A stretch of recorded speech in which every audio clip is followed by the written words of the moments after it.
Assalamualaikum warahmatullahi wabarakatuh. Di video kali ini kita akan belajar tentang bagaimana cara menyajikan suatu himpunan. Nah, menyajikan suatu himpunan itu kita bisa nyatakan dengan 3 cara. Kita akan jelaskan dengan begitu cepat. Yang pertama, menyatakan himpunan dengan kata-kata atau sifat keanggotaannya. Yang kedua, menyatakan himpunan dengan mendaftarkan anggota. Dan yang terakhir, dengan notasi pembentuk himpunan. Nah, cara yang pertama dengan kata-kata atau sifat keanggotaannya. Contoh yang pertama. Jadi contoh yang pertama, K adalah himpunan nama hari yang berawalan dengan huruf S.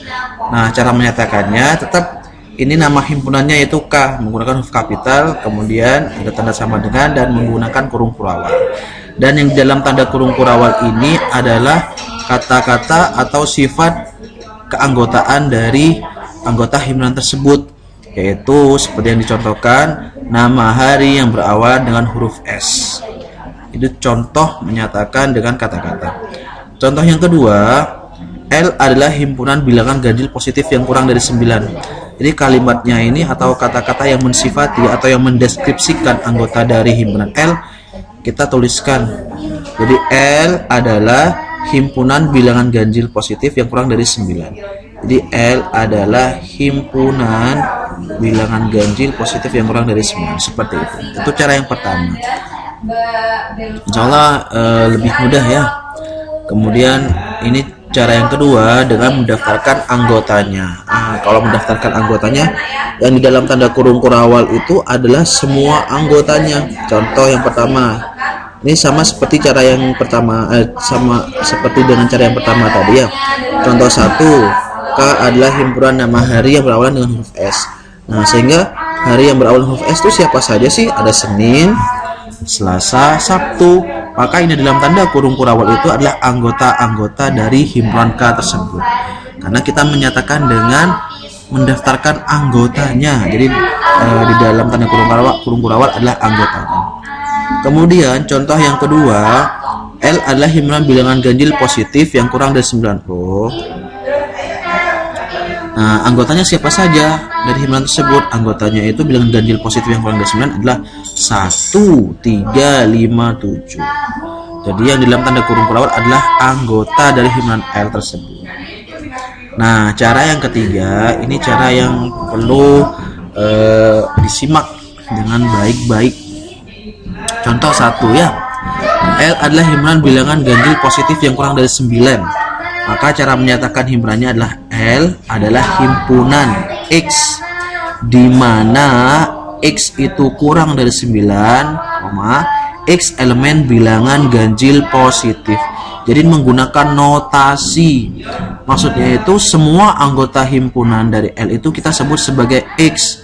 Jadi anggotanya adalah X. X yang seperti apa? X yang kurang dari 9. Kemudian X elemen bilangan ganjil positif. Ini soalnya X-nya miringnya. Nah, sedangkan contoh yang kedua, M adalah himpunan bilangan bulat lebih dari negatif 2 atau lebih besar dari negatif 2. Sehingga kita tuliskan L adalah himpunan X, di mana X itu lebih besar dari negatif 2, X elemen bilangan bulat. Jadi ini ingat, ini notasi elemen bilangan bulat. Ini notasi lebih besar dari negatif 2. Lebih besar dari negatif 2. Ustaz, apakah boleh menggunakan huruf selain X? Boleh. Misalkan huruf A, B, C sampai Z boleh, tapi wajib menggunakan huruf non kapital. Jadi yang ini nih harus menggunakan huruf non kapital atau huruf kecil. Seperti itu. Itu contoh cara menyatakan himpunan dengan menggunakan notasi pembentuk himpunan. Jadi ini perlu diperhatikan ini. Jadi selalu diawali dengan himpunan X, di mana X dan seterusnya.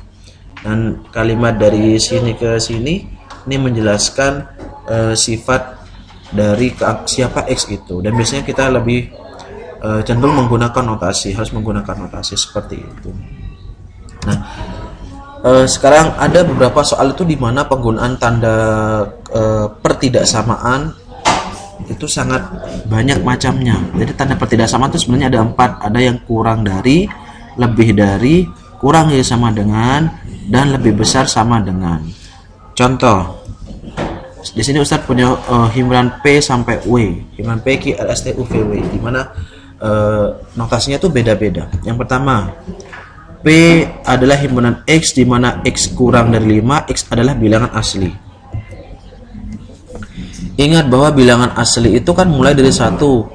Nah, karena di sini yang diminta adalah X-nya kurang dari 5 atau bilangan asli yang kurang dari 5, maka X adalah 1, 2, 3, 4. Kemudian X lebih dari 5, X lebih besar dari 5.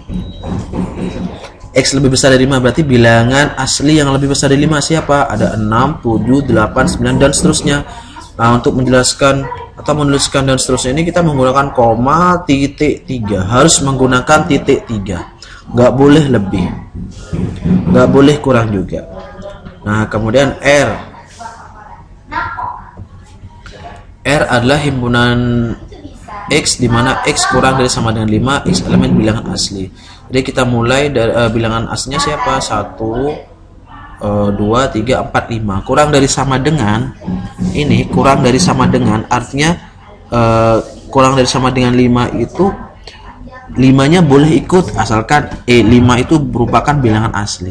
X kurang dari 5 atau juga X kurang dari sama dengan 5. Untuk PQ, RS, T, U, V, W seperti itu saat penjelaskannya. Untuk yang T, kita loncat ke yang T. Himpunan T adalah himpunan X, di mana 2 kurang dari X kurang dari 7. Ini menunjukkan bahwa X-nya ini harus lebih besar dari 2 dan X-nya itu kurang dari 7. Nah, itu menunjukkan bahwa X ini terletak antara 2 dan 7. Nah, sehingga siapa? Bilangan asli yang terletak antara 2 dan 7 yaitu 3, 4, 5, dan 6. Seperti itu dan seterusnya sampai T, U, V, W. Misalkan Ustaz kasih contoh lagi himpunan yang V, di mana V adalah himpunan X, di mana X itu lebih besar dari 2 dan X kurang dari sama dengan 7. Berarti yang lebih besar dari 2 siapa? 3, 4, 5, 6 dan kurang dari sama dengan 7. Berarti dia sampai bilangan 7. Karena boleh dia bernilai sama dengan 7. Seperti itu. Kemudian penjelasan yang terakhir adalah terkait kardinalitas himpunan. Apa yang dimaksud dengan kardinalitas himpunan? Jadi kardinalitas himpunan adalah suatu bilangan yang menyatakan banyaknya anggota himpunan. Contoh 1, B adalah himpunan bilangan ganjil kurang dari 6. Anggotanya siapa saja? B itu anggotanya 1, 3, dan 5. Nah, banyaknya anggotanya ada berapa semuanya? Ada 3. Anggotanya ada sebanyak 3 sehingga kita menyatakan NB itu adalah kardinalitas himpunan dari B sama dengan 3. Karena anggota dari B banyaknya itu banyak anggota B adalah 3. Kemudian contoh yang kedua, bilangan prima kurang dari 11. A adalah bilangan prima kurang dari 11. Maka anggota A itu siapa saja? 2, 3, 5, 7. Karena 2, 3, 5, dan 7 sama-sama bilangan prima yang kurang dari 11. Nah, anggota dari A siapa? Banyaknya anggota dari A siapa? Berapa? 4. Sehingga kita menuliskan N buka kurung A sama dengan 4. Jadi yang di dalam tanda kurung ini adalah nama himpunannya. N ini harus menggunakan huruf N semua. Jadi kalau kardinalitas himpunan wajib menggunakan huruf N kecil. Seperti itu terkait cara menjadikan himpunan dan kardinalitas himpunan. Terima kasih banyak, semoga bermanfaat. Assalamualaikum warahmatullahi wabarakatuh.